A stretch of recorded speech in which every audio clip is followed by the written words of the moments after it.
Welcome back to Film Recapped. Today we will watch an action thriller movie from 2010 named Unstoppable. Enjoy! Will Colson, a young conductor, is starting a new job at the Brewster Yard in southern Pennsylvania, but first he stops near his former residence to watch his ex-wife Darcy send their son to school.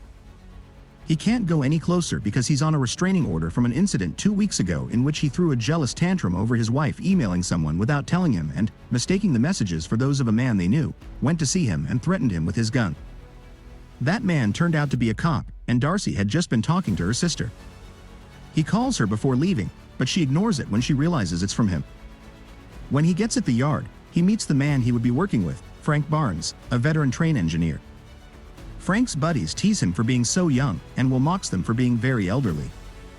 After agreeing to meet by the trains later, the other men bring up the fact that Will only obtained his position because his family works in the union. Meanwhile, at Fuller Yard in northern Pennsylvania, yard hosts Dewey and Gillies are moving the lead locomotive number 777 to clear a track in preparation for another train carrying a group of kids on a railroad safety class tour.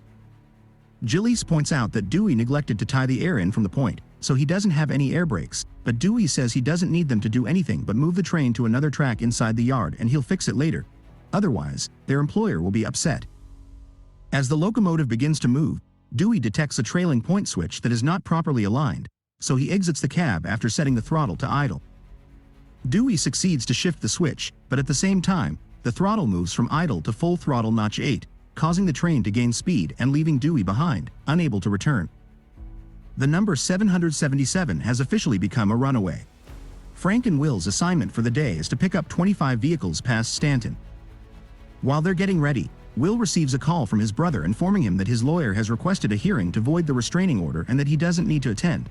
He can stay at work for the time being. A few seconds later, when Will puts the locomotive onto the correct track, Frank phones one of his daughters, realizing he had forgotten her birthday, but she hangs up when he tries to make an excuse. Then Frank notices Will has placed the locomotive on the track backwards, so he confronts him for not paying attention and remarks on how the firm is sending young, hardly trained people like him to take the veterans' positions.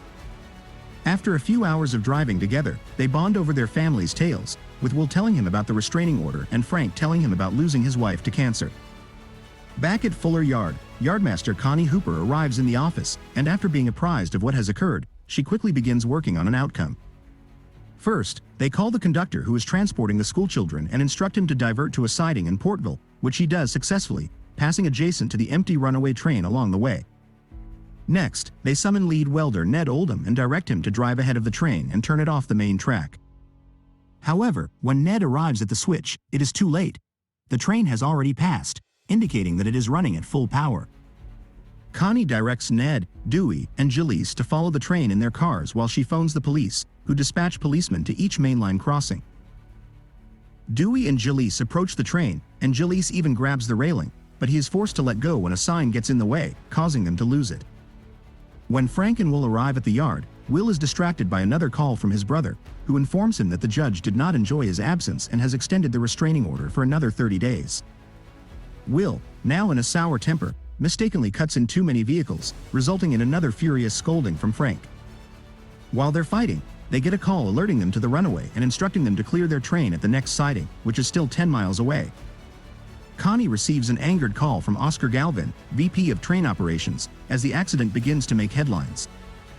When he asks about the runaway's cargo, she cites something called molten phenol, but she has no idea what it is. The only one who knows is Federal Railroad Administration Inspector Scott Warner, who had gone to the yard to give a talk to the students that had clearly been canceled. Werner says that molten phenol is very poisonous and combustible, transforming the train into a potential building-sized rocket. Connie advises that they derail the train while it is still passing through the farmlands. Otherwise, it will reach inhabited areas and it will be too late. Galvin, on the other hand, rejects the notion, claiming that losing a whole train and its particular cargo when there is still time to stop it would be too costly for the corporation. At one of the mainline crossings, officers fail to stop a vehicle before it gets too close, and it collides with another truck carrying horses, driving it over the rails as the runaway train approaches. The owners race to get the horses out of the truck, which is difficult since the animals are afraid, but they are able to get them out of the way just before the train arrives and crushes what remains of the vehicle. Meanwhile, Frank calls the main office to report a problem. They are unable to utilize the next siding because they are pulling extra cars and the train will not fit. Will believes they should pull the brake, but Frank refuses since doing so would force the train to side up, so he stays on the main track, ensuring they will eventually hit the runaway train. Following a meeting with AWVR's president and other directors, Galvin informs Connie of their plan. They would send 2 locomotives led by engineer Judd Stewart to slow down the train so that former U.S. Marine Ryan Scott can descend via helicopter to the control cab. Judd manages to keep his locomotives in front of the train for long enough to slow it down, but when Ryan attempts to board, the runaway train lunges and knocks him unconscious.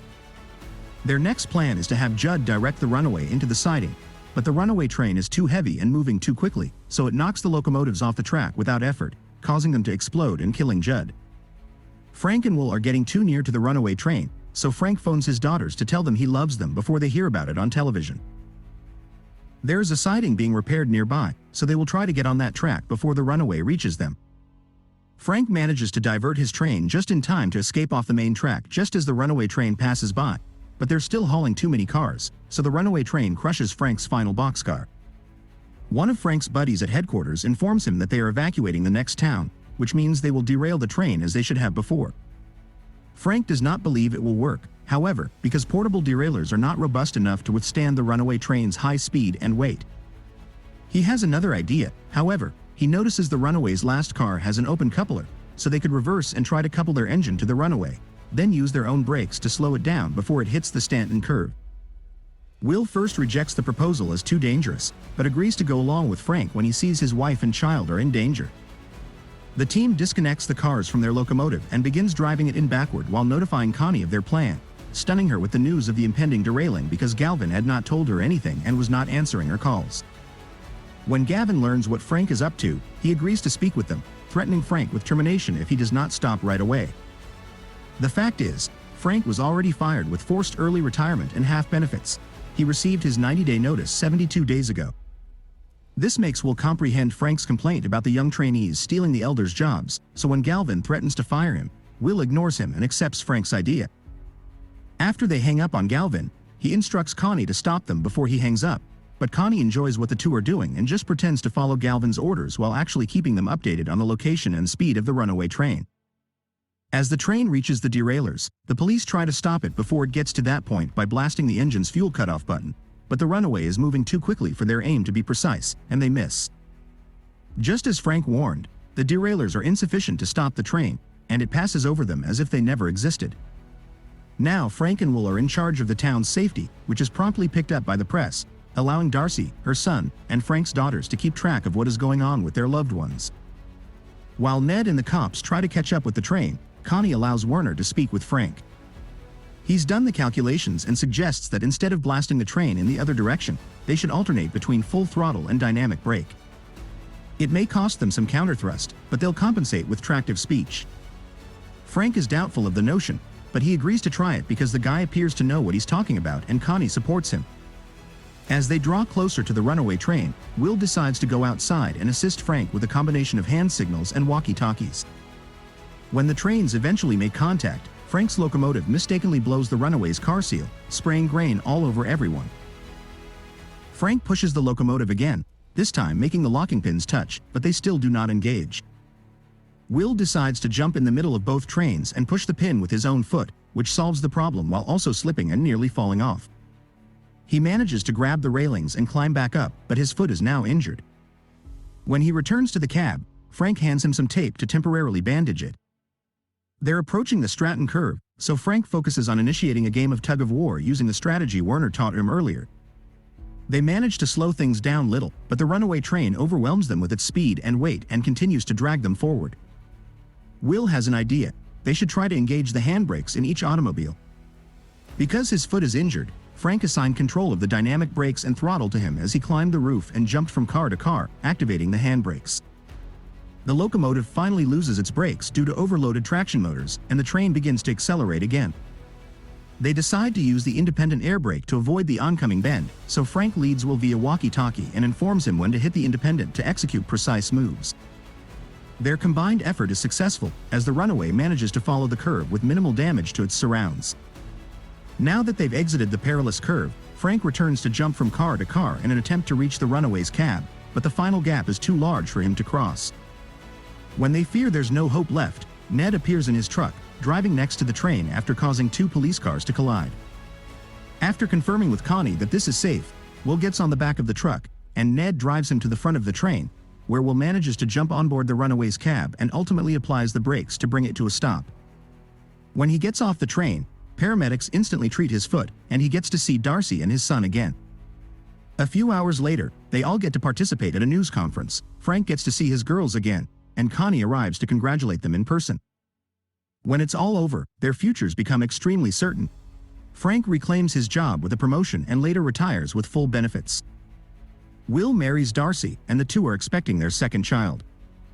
Connie is elevated to Galvin's vice president post, which he previously lost due to his poor actions. Ryan is doing well after his injuries, and Dewey is now a fast food worker. Thank you for watching.